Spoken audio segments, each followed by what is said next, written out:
मो नाटी कृष्णचंद्र नायक ओडिशा ग्राम निर्माण कर्मचारी संघर सभापति एवं ये जो फोरम करा जायछि राज्य इंजीनियरिंग नियमित कार्यनिर्वृत्त कर्मचारी फोरम कोऑर्डिनेटर भावे कार्य करुछि।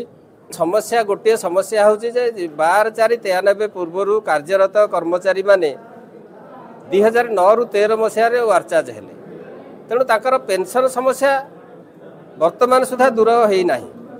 सरकार जो वार्चार्ज नियम कले वार्चार्ज नियम रे वर्णित थिला जे 5 वर्ष चाकरी करिथिबा वार्चार्ज कर्मचारी माने परवर्ती कर्म जो सम्मतिक चाकरी रे रहिबे रेगुलर हुंतु बा न रुहंतु ताकू सब पेंशन दिया जिवो।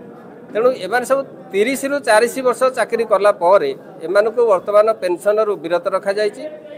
एमाने होसंती एक्चुअली पेंशन योग्य अवहेलित कर्मचारी। सरबारी उक्त संगठन संयोजक मुख्य समस्या हूँ अवहेलित निष्पेषित वार्चार्ज कर्मचारी मानक पेंशन दबा ए पेंशन दबा सरकार आमर न्याज्य दाबी।